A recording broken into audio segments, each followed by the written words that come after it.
This is Speaking of Writers. I'm Steve Richards. My guest today is Trey Parker. Trey is the author of The Power of Poetries, inspired by love and tragedy. Trey, welcome to this program. Thank you for having me, Mr. Richards. It's a pleasure and it's an honor. So, The Power of Poetries, inspired by love and tragedy. What is this book all about? It's about a multitude of things, Mr. Richards. It's about to live life is to be inspired by love and tragedy. It's to understand that it's never just you alone struggling on the inside. For example, the Texas shooting that happened, I want to say about a day ago, all of this is a part of God's plan. I promise. It's all a part of God's plan. He is the one who's in control of everything. And I'm just a reminder. I'm here to remind people of that. You're also known as the Red Noose. What's the story behind the Red Noose? So the Red Noose, I used to take a creative writing class when I was living in North Carolina.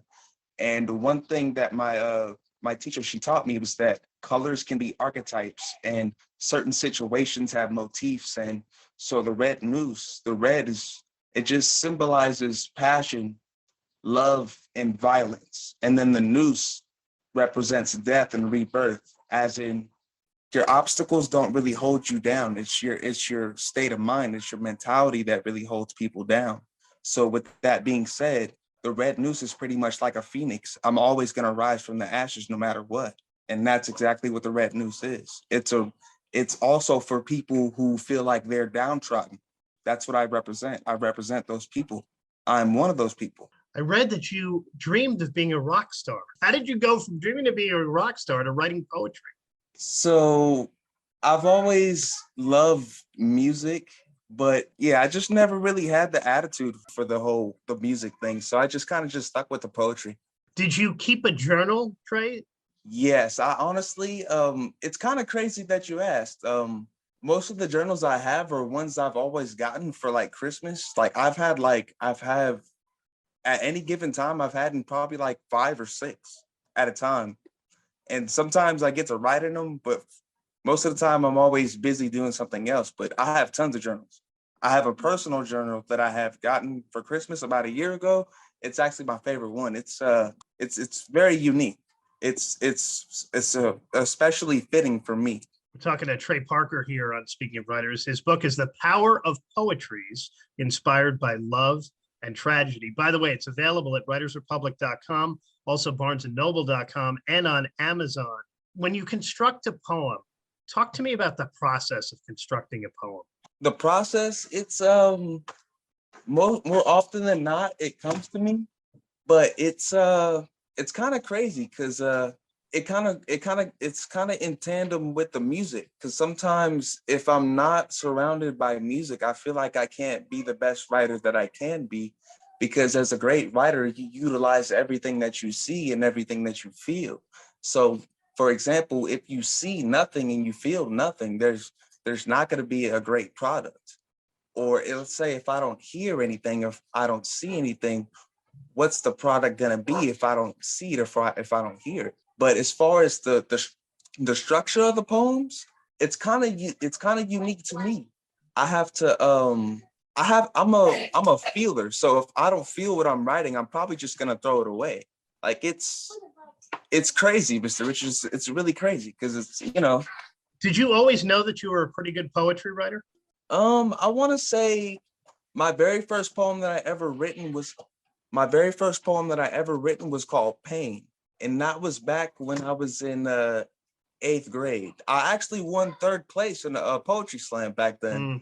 So ever since that, I always thought I was pretty good. I didn't think I was great at it, but I'm starting to convince myself now that this is what I want to do with my life. But yeah, I think I'm pretty good. I don't think I'm the greatest, but I think I'm pretty good. You said to live life is to be inspired by love and tragedy. Why? You can't have one without the other. And either way you think about it, it's like one teaches you so much about the other. Why would you want to live without the other, if that makes any sense? Because you wouldn't appreciate the good days if you didn't know anything about the bad days, because there are bad days and good days simultaneously. and we learn from both of them simultaneously. It's a reoccurring process every day. How important is it, Trey, to do right for yourself? It's extremely important because if you start with self, it's a state of mind. You start with self, you uplift self, it allows you to uplift others.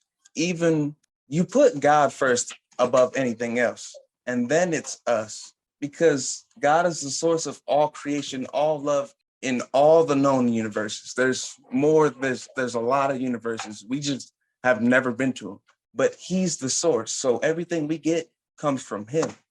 So it's very important to start with self, but it also starts with him first. But having a relationship with him allows you to love yourself, which allows you to love the world and allows you to help others. You also say that love is the only vibration that matters in the end.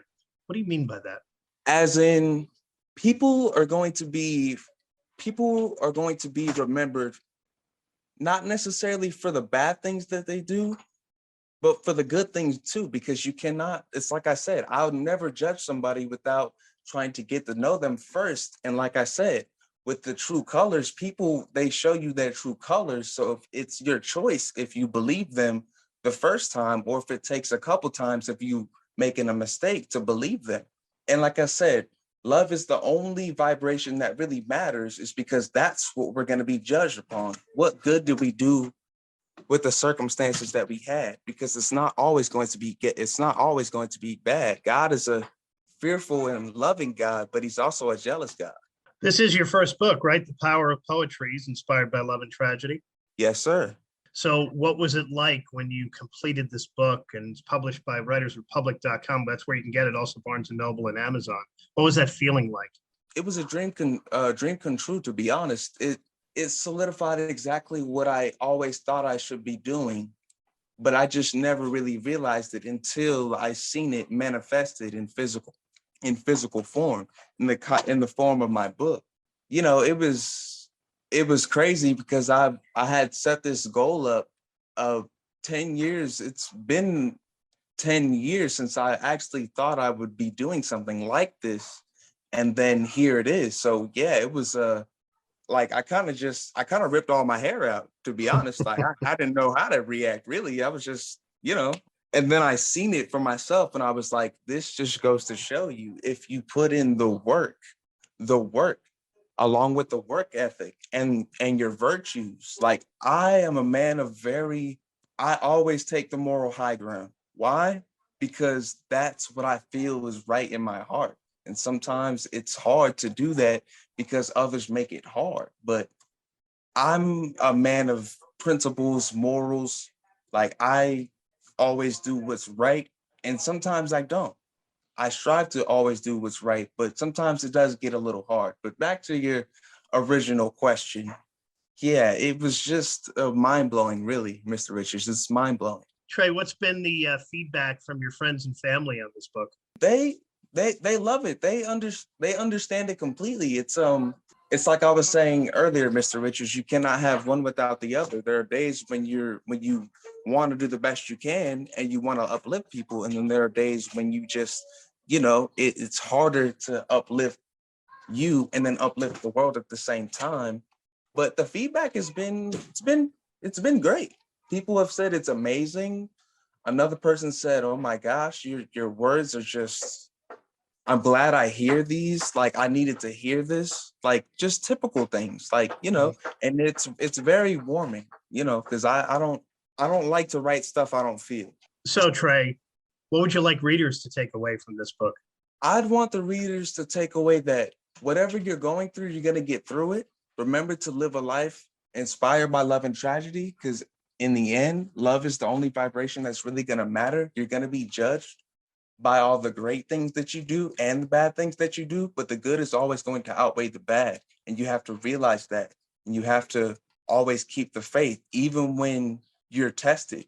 For example, Will Smith was tested at his highest moment. The devil will come for you in your highest moment. And in this moment right now, I'm not gonna let that sucker in. He's not gonna get nowhere near me. Because like I said, love is the only thing that's gonna matter in the end. when there's nothing left to be said, that's the only thing that matters. So you had so much fun writing this first book and putting this first book, The Power of Poetries, Inspired by Love and Tragedy, together. Are you hard at work on a second book? Oh yes, I actually have two in the works. I can't give you the full details, but I have another one, From Darkness to Light, coming, and then I'm Not Your Average Joe. So I can't give you the full details on those, but yeah, they're definitely coming 2023 and 2024. More to come from Trey Parker. We will enjoy and be inspired by this one, The Power of Poetries, that's out now, Inspired by Love and Tragedy. The author is Trey Parker, also known as the Red Noose. It is available at writersrepublic.com and also at barnesandnoble.com and amazon.com as well. Trey, thank you so much for joining me. Thank you very much, Mr. Richards. I wish I could shake your hand right now. You're amazing. Thanks.